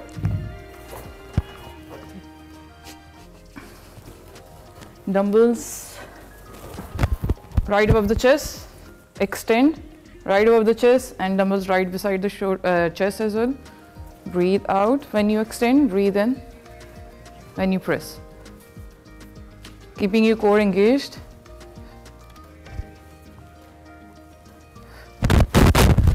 Third exercise, guys, usually I do Bulgarians, but हम easy version करेंगे, हम lunges करेंगे.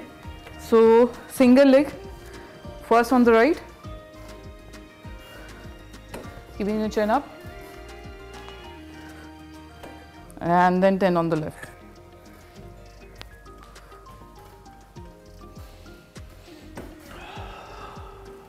Then on the floor, guys.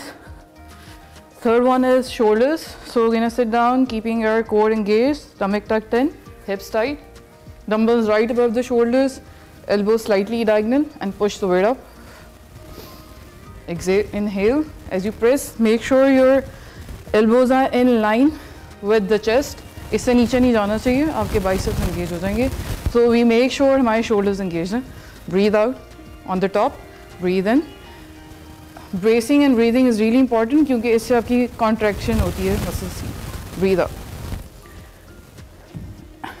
So overhead extensions, ये भी हम seated कर सकते हैं, खड़े होके भी कर सकते हैं. In between our finger and palms, elbows right beside your head, and extend and breathe out. Make sure you're extending your elbows up right above the head, and exhale.